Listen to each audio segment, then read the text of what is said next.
Good afternoon, it's Michael here from Michael's Card Art once again, and this is part 2 of the development of our card. And these are the cards that we did, that I posted up a couple of weeks ago.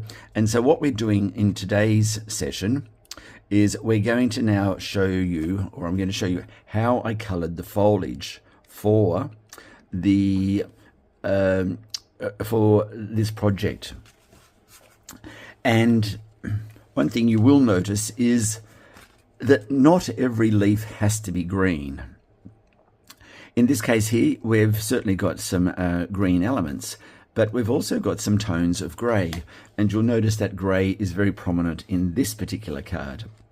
Now, the reason I chose grey for this card is simply because I was picking up some of the grey tones from the watercolour paper that I'd stamped and embossed previously. And the same with this one here. No particular reason why I would choose grey other than it just worked well with the stamping. Now this stamping colour is actually a brown, not a grey, but it all just worked very well. And I really like this this grey that I've got, which is called Pebble Path. It's a Stampin' Up colour, and it just works very well. So in summary then, we don't need every leaf to be green, and it can be any color you like. And so what I want to do with this video, where we're showing you how to color the various bits of foliage to complement the flowers that we did in part 1 of this video series, and here they are here. What I want to do is I want to color these, and I'm going to possibly use, and I say possibly because I'll change my mind halfway through the thought process. I would like to use some pink or purple, but I'm thinking a pink, strong pink, and also mix it with some grey, Pebble Path, and some of the wild wheat here. So I'm feeling that there's going to be 3 different colours displayed on a number of these elements. Now what I'm going to do is I'm going to show you 2 methods of colouring. One is going to be with alcohol markers, similar to what we've seen here when we did our florals. So we'll do these ones in the alcohol markers. These ones here we'll do with daubers, and these ones we'll also do with a dauber. What I like about the dauber approach to colouring is the unevenness of it, if you like. I like this, and it gives me what I believe a more natural look than with the alcohol markers. These ones here are with daubers, and look at that there. It's a nice graduation of colour. It feels good in terms of the end result. Here's some cards. These ones were done with alcohol markers, and these were done with daubers. It's daubers, if you're not using them at the moment and you would like to try them, you've come to the right place, because I just think they are a nice tool to colour projects up with.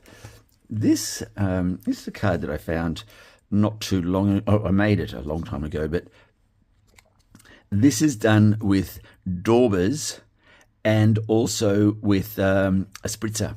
And see how you've got those gorgeous stippled effects on the leaf. So that's dauber and water spritzer, if you like. So there's lots of things you can do here. These ones are coloured with a dauber as well. Okay, and the colours, as I said, I'm going to try and marry some of these colours into our leaves, and like I said, it's going to be a pink, a strong pink, the wild wheat, and I'll mix it with some grey or some brown tones.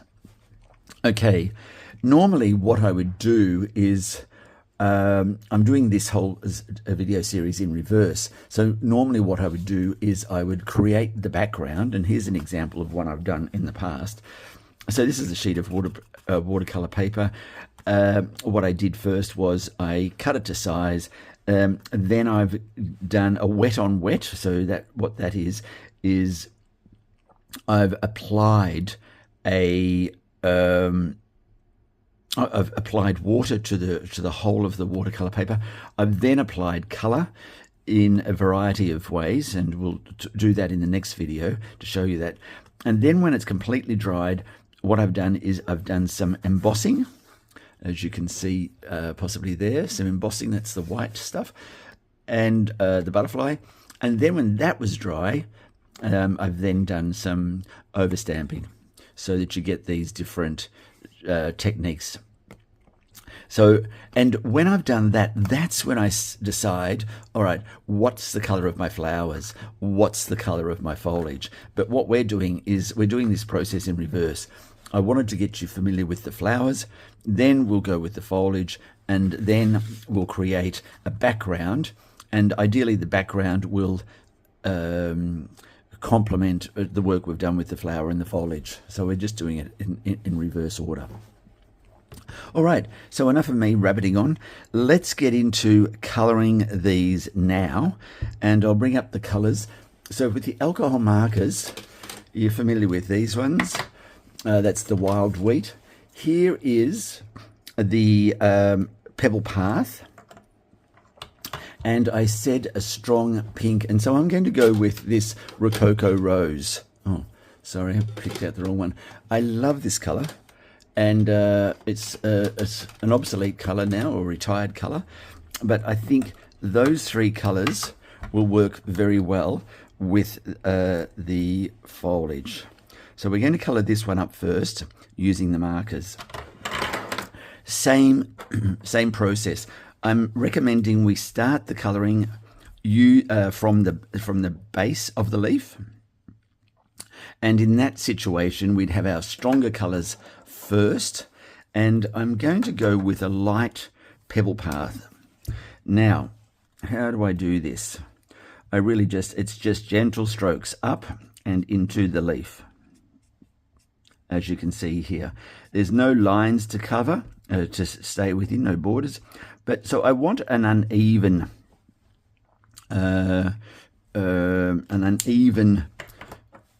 spread of colour at this stage. Then I'm going to go in with the wild wheat. I'm going to go with let's see what the dark looks like. Now, remember with our blending colour, we take the colour, the new colour, we start the colouring process down in an area that we've already coloured with a previous colour to start that wetting of the element. And then, the same thing, we then bring in the new colour, scooping up some of the previously laid down colour, and there you go there. Now, that pink is way too pink for what we want, or what I want. And what I'm going to do there is we're going to go back over that. First of all, starting with the grey. There you go. We're going to keep that wet, and we're going to now bring some yellow up from the grey and up into the pink, and then we'll finish off with the Rococo Rose pink. Now I'm bringing colour, that yellow, up into the area of the pink. Okay, so that's what it looks like at the moment. Now it will dry, and you'll start to see some of these colours coming through. I'm just wondering, we'll leave that sit there for a moment, and I'm going to try that same process, and we'll attack it from a slightly different angle. I'm going to get the dark pebble path as opposed to the light that we used before. So the dark, and I'm going to go around to the edges with this. Okay. Let's get the dark wild wheat into play. An even center. And then a light pink. Now, going down into areas we've already coloured, bringing up some of that colour into the real estate that we want to be shown as pink. Now, let them sit and just see how the color is moving there. And I think you'll recognize that this second one that we've done is a more natural look. But let's do that again. So some darker grey, taking it around to the edges in an uneven manner. That's the Pebble Path dark. I've got the Wild Wheat dark. Now taking that wild wheat over the colours that we've already laid down, and then we're finishing off with a light Rococo Rose. So taking that down into some of that real estate that we've already laid the colour on, and we've got that there. And I think that's kind of the approach that we're going to go forward with. There we go.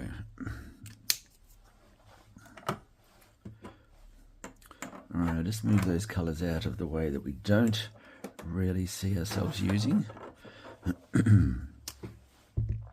A bit more of this. All right. Now, we've got those three done. What I want to do now is I want to bring the pink down more into the sides of the leaf. So what I'm going to do here, it's the light pink. There we go. We'll start off, get some of this down on the sides here.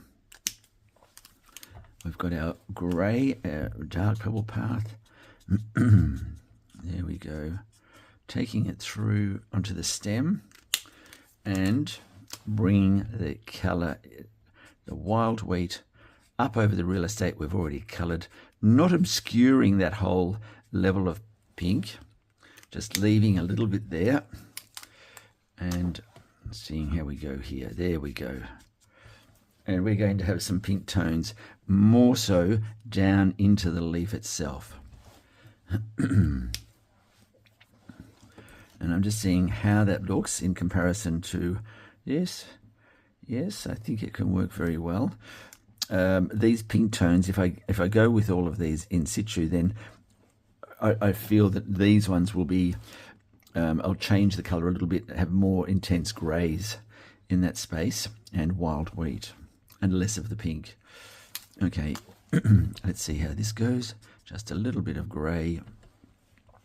Let's get our stems involved as well. Now, the next one is the Rococo Rose. Give that a good soaking there to lift that colour, and you can start to see it blending now very nicely. And then we've got our wild wheat up over real estate that we've already coloured. There we go. And it won't hurt to have some down here as well. All right, let's do the last one.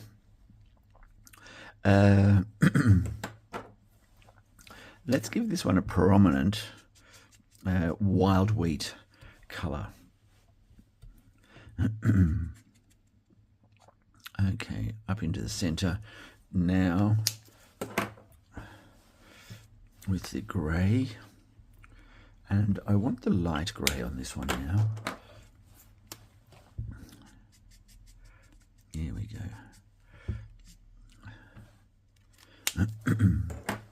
And the pink, the Rococo Rose. There we go. All right. And I think that's a nice coverage of grey, Pebble Path, I should say. Let's move that over to there. And let's just let those sit for a bit and see what happens with those colours. I'm just going to give this, yeah, that's better. Yes, that's good. Okay. All right. So we'll come back to those.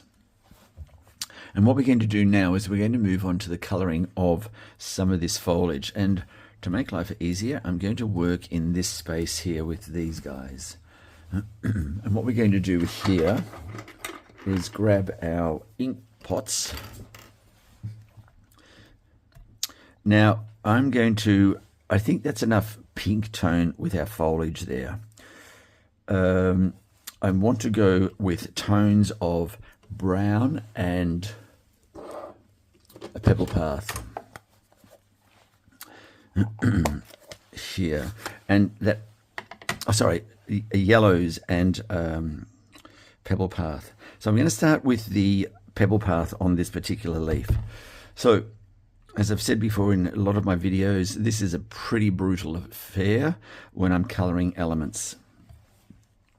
I hold it firmly with my thumb and I'm striking it on the side just to get strong colour coverage.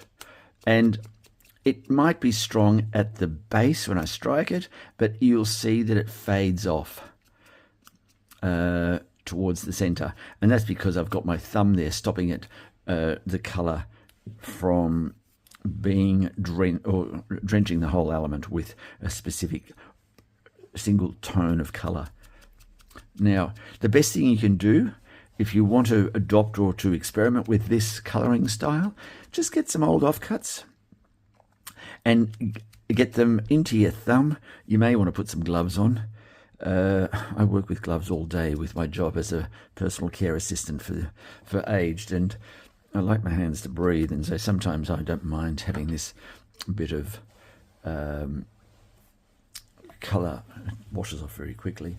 So let's grab now our wild wheat and show you how that looks once we get okay. So with the wild wheat, what I want to do is I wanted to appear in a nice unison with the grey. Just be careful with these veins. They're good, rich veins on this leaf, and you've got to be careful you don't tear the actual leaf. It doesn't hurt it to what am I trying to say? It doesn't hurt it to bend it and shape it, because what you notice with all of my projects, I tend to work the cardstock in such a way that it looks natural and it has texture and height when it's placed onto the card. So I'm not happy with that dark colour there, that stop-start there. And now look, now we're getting rid of that the actual border of where you can see grey starts and yellow, grey stops and yellow starts. So I'm just going to leave that as it is there, and we'll try this one as well. So I've started with the grey, and I'm just giving it a good thrashing, if you like. It's getting a lot of good coverage of grey around the edges of the actual element. Okay, now you can do this just to get some colour into that, and so it's a touch and twist. And what I'm trying to do is remove those strong edges of colour, and then we apply the yellow. Now you can place it on your bench, and if you're going to use the bench, hit it down and twist it. That's what I tend to do. And once again, what we're trying to do there is remove those borders of those lines where the colour starts and stops. And I think that's good. And we've got a couple of good examples that we can work with. Okay, now we are going to do some other things to each of these elements, but let's finish off these last two leaves. Now, these might be colors that you don't like. If you're following along on this video and you're wanting to do some coloring using the dauber, as I said, you choose your colors. The application doesn't change just because you've changed and you're using different colors. That's quite okay. But once again, just practice and you will find it's amazing what you can come up with in terms of the different tones you can get on just with using the dauber. Okay, now we'll just do this last one. I'm going to probably give this one a bit more of a yellow. Now, see what I'm doing here? I'm just really touching up the leaf in such a way. And this is another great way of just applying color. Touching it down and twisting as it hits the card. So in this one, I've made this one all yellow to start with. Give the edge of the element, I say element instead of object because I don't know, I just think it's an element of the card, it's an element of the project. Okay, and you can see we've got nice coverage there. Now let's bring in our grey. And we're keeping the grey not as strong as the yellow, and certainly not as strong as in the previous leaves. And there you go. That one is coloured off too. I love this stippling and spotting that you've got going on here with the various elements. That for me is done. What I do want to do though is just show you one other thing. What would pink, the Rococo Rose, look like in that there? And we've got some spare leaves, but let's just bring some pink in and see what that looks like. Just go gently. Look at that. It's bringing the color very subtly into play. Look, beautiful. That's all we need. It's just the gentlest touch of color. There you go. And that's what makes things interesting, I think, in this craft. You've got the obvious, it's obvious that there's something there, but how did they get it there? And what is it? How did it get applied? That's what makes this craft exciting. Okay, here we go. Some pink. There we go. Not a lot, just enough to create an element of curiosity. And that's a totally different change now in the colors. And look at this. It's got strong, there we go, look at that. I think that's great. All right, so now we're playing with these leaves, with these flowers. Oh, they make a great background and they complement so well. Oh yes, that's good. Now let's see what these little guys look like when they're brought into the mix. Fantastic. It's good, it's good.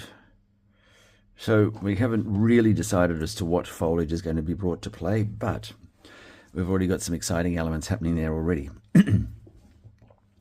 Let's colour these ones up, and I'm suggesting we go with a single colour here, and I'm going to go with the yellow. So it's just a single touch and twist, just a very gentle twist, because you don't want to twist the element apart and break it. Now, what I am doing here, as well as giving it a full color, I'm trying to get some tonal change. Now, see that? I've applied more of the yellow on the edge of those leaves, and I've done it in a very brutal manner, but we're wanting different tones. Monotonal, but look at that there. And I think you can see that, how we brought no other colors in there, but we've changed the tone by there. Okay, now these ones, what I want to do here, I want to make these dark, but I don't want them too dark, and this is how I'm doing that. It's a gentle up and down motion. So we've got a white coming through. Okay, and that might just be enough. And I like to just place them in there, get a sense of how they feel, how they look, and I like that. It offsets nicely with the white of the flower. When we do the watercolor backgrounds, when we get to that stage, it is important to have, I think, it's important to have some white space, because the white space helps provide contrast, and that's good. That's good. I'm liking that. All right, now once again our yellow. There we go, just in the center there, and on the edges, this is where we beat it up, and we've got, there we go. Now this is all just by practice. I didn't see this anywhere, I didn't learn about this, I just I just know what I like when it comes to objects being colored, and I love this kind of rich contrast of tone, because there's a lot you can do with that. Okay. All right, now these ones, I really do like these,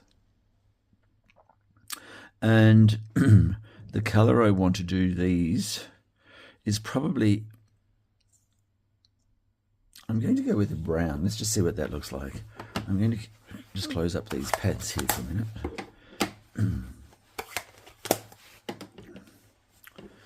Okay.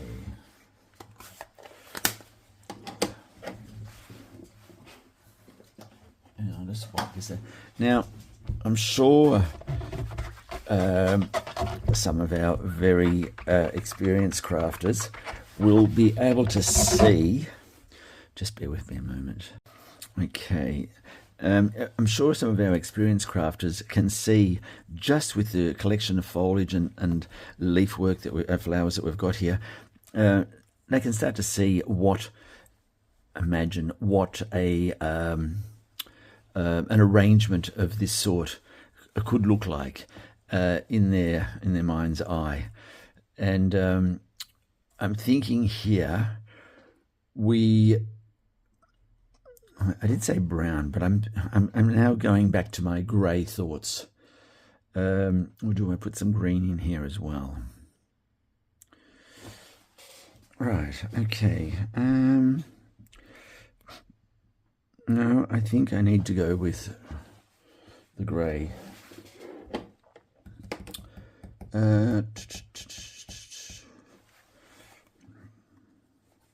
Yes, okay, I'm going to go with grey and make that using this and these, but I'm going to make this quite a strong grey.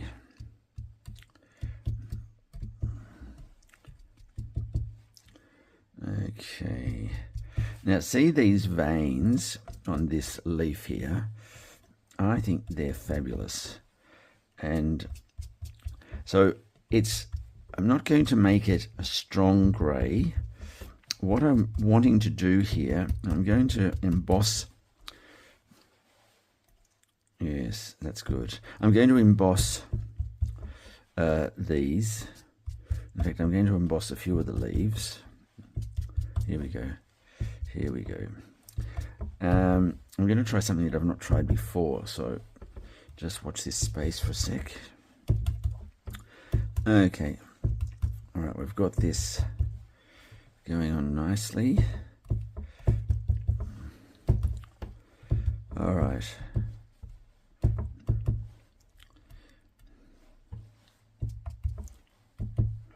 All right. Now, one of the things that I really was trying to achieve when I colored these for this, one of the things I was trying to achieve was to get the gold embossing powder into the veins. Now, I wasn't totally successful in that. That's different. That's good. Okay, I like this. So let's give that a bit of an experimental push. I've got here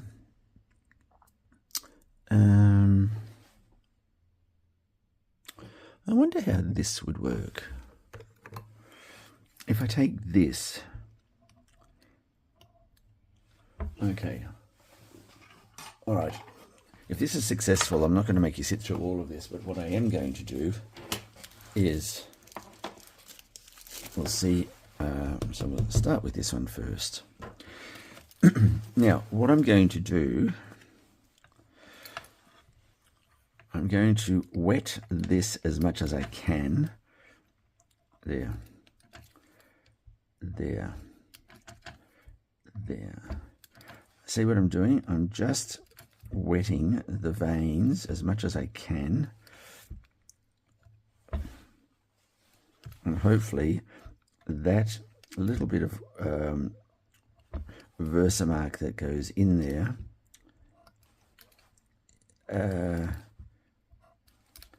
is going to stay. I should stop following me around. Okay, let's just see what happens there when I put that in there. What am I seeing? Oh, I think we have success. Oh dear. I love it. Just hold on a second. We're going to have a bit of noise.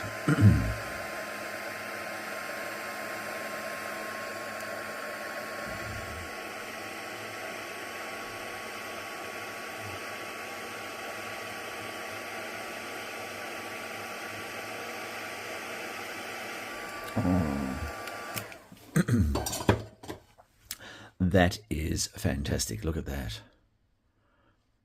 Oh my goodness. I'm so happy with that. All right, let me continue that and I will show you what the end result looks like. Now, the last part that we need to do on these leaves before we wrap up part 2 of this video is just to do a couple of finishing touches on these. I'm thinking these leaves need just a little bit of a touch up. And what I was going to do was just show you what I did with the embossing, the gold embossing powder in that last one. Just before I do that, I went over and touched up a couple of the other bits of foliage, and just to check how it was going, how it dried and things like that. And one of the things that I want to draw your attention to is this here.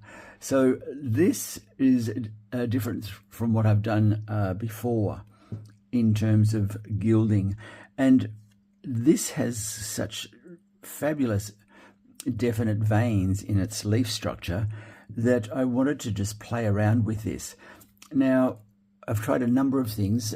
The most successful one, and to get to this stage, was by getting a Versamark pen, and it's not a fine nibbed one.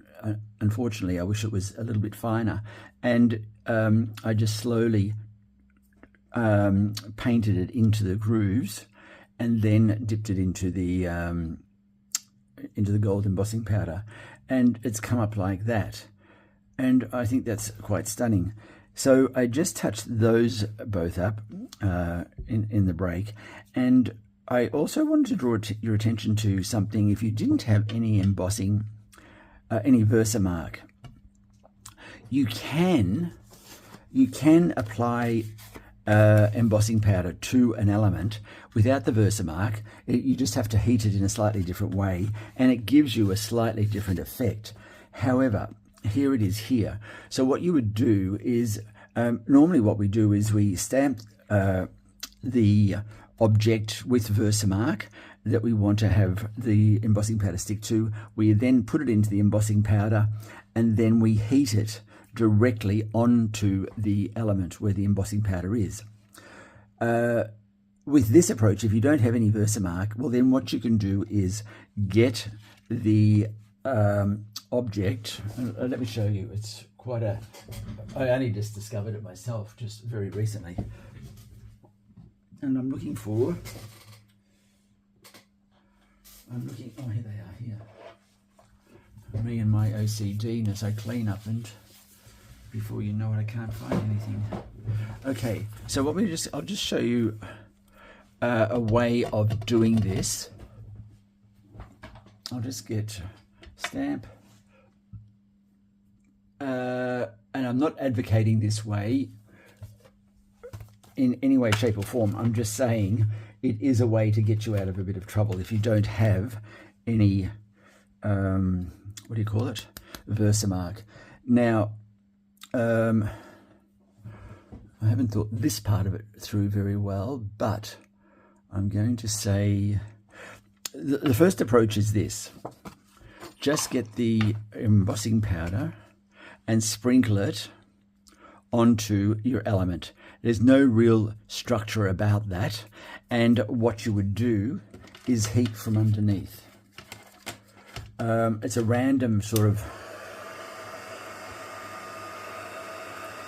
approach to it, but it will still give you an embossed look with whatever colour you choose to put on top of the card. It does take a bit of heat, but there it is. You can see it's now starting to melt into the element, and so you just need to keep the heat up until it has all... There you go. Okay, so that's one way of, if you don't have any Versamark. I don't recommend it unless you want a very sort of erratic sort of coverage, and that's what I did here on these leaves here. It's just got a little bit of the it's been heated from underneath. I'm just, whilst I've got this all going on, I'm looking for my water spritzer. No, there is one here. I might have to use one of the... Oh, here it is. I'm wondering if this doesn't work. So bear with me. I'm just putting a little bit of water on the bench. I'm going to wet the stamp with a bit of water.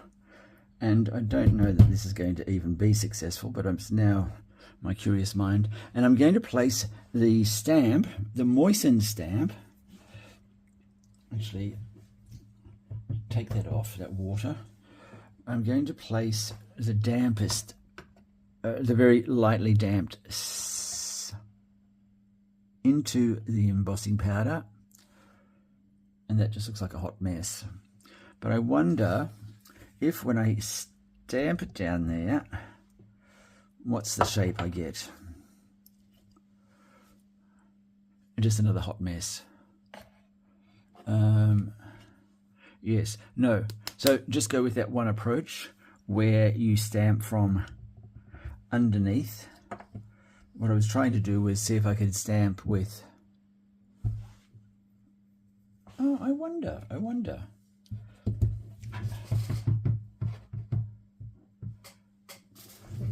It's very difficult though when... I'm just going to try this very quickly. All I'm doing is I'm just going to stamp very gently.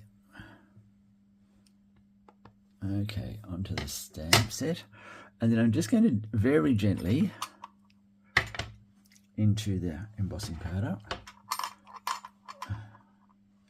There we go. And And there we go. And I wonder, no, we still have that same consistent hot mess. Right, so you don't need that. It doesn't even give you a shape or an outline. And all it's done is clagged up my, yes, all it's done is clagged up my little stamp set. So there's only two ways to apply embossing powder that I can see. One, just with the Versamark, and if you don't have the Versamark, put it on the underside. Now, enough of that. Here's an opportunity to just put some script, very small amount of script or postmarks onto these leaves. I'm just going to grab one of these small ones. It's a postmark stamp of some sorts from some country, and I'm just going to touch gently, not the color, oh my gosh, what am I doing? I don't need the color, I need the Versamark, and that is where? Over there. Michael. Oh no, where is the Versamark? Okay, I found it. It was sitting right under my nose. So just these leaves, and I might steal, no, won't do that. Here we go. So 4 leaves. I may not colour them all, put Versamark on all of them. And I'm just going to go with another stamp set. Where is it? Here we go. This one's got more writing on it, but I'm just going to do this on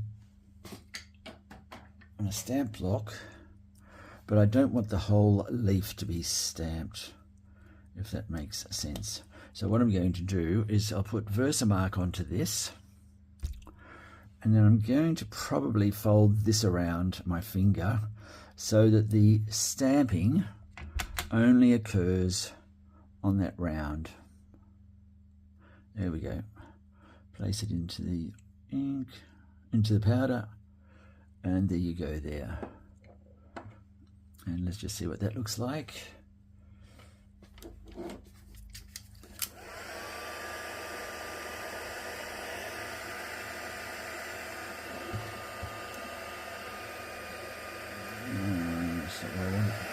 Here we go. See how?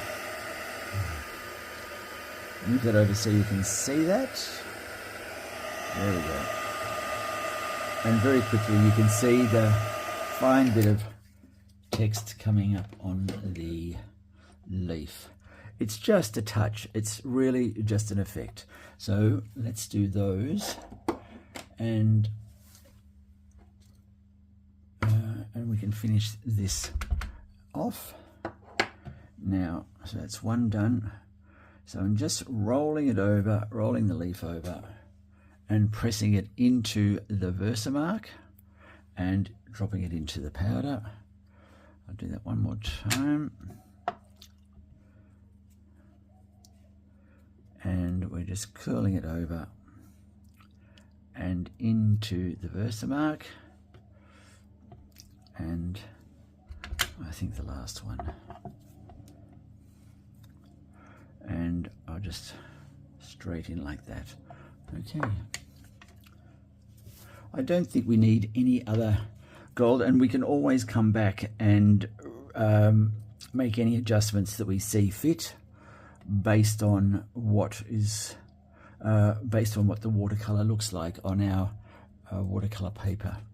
And this is the last one. Okay. Just, here we go. All right, just move those out of the road, and we'll just gold emboss these.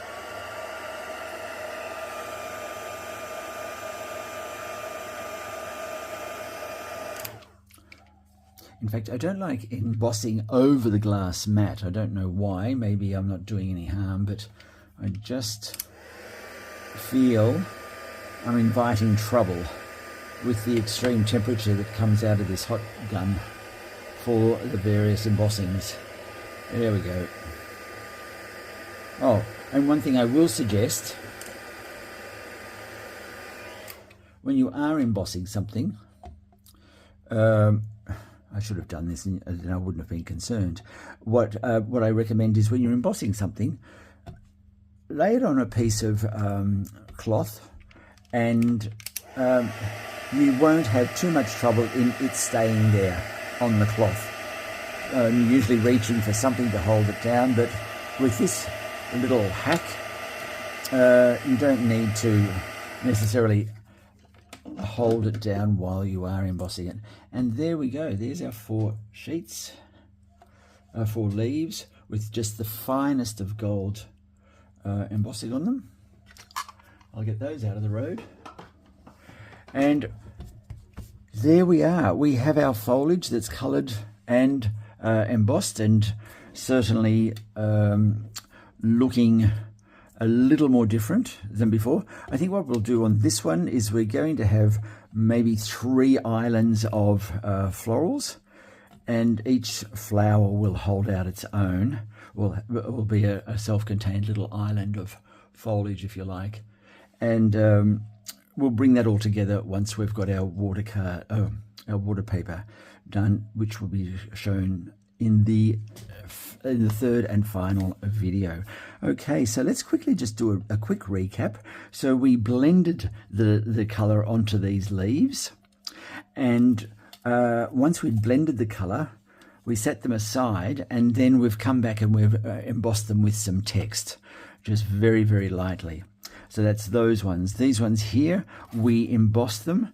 We gave them some tone by coating them all evenly with that color, and then going back on the edges and pressing more firmly with another coat of color to give you that variegated level of tone, if you like.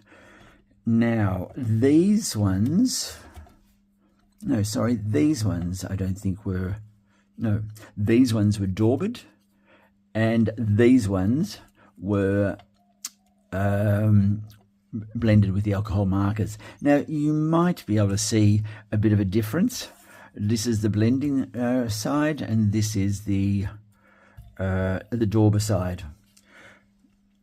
You can see there is a difference in the tone and the finished result. I like the daubers because of that sporadic colouring that you can get. And I always use white cardstock and then I colour it. Go figure, I don't know why, but then I still like to have all the other colours available as well. First world problem. And what we're going to do then, as I said, is we're going to bring these back together with our watercolour sheets. Now, here's a couple that I did from a few weeks ago. They were leftovers from this project, which didn't make the cut, but basically we're going to go through and we're going to create a stack of these, and then from that we will pick one that's suitable, and we'll go through all the textures, all the techniques to get us to this end state. And the last part of the video will be just bringing it all together and positioning it and adhering it to the page. Okay, well, I hope you've enjoyed that. I certainly hope you've learned something there. And importantly, I hope to see you next time for part 3 of the watercolouring background on this specific, hard word to say on a Thursday, specific project. So until then, take care. Bye.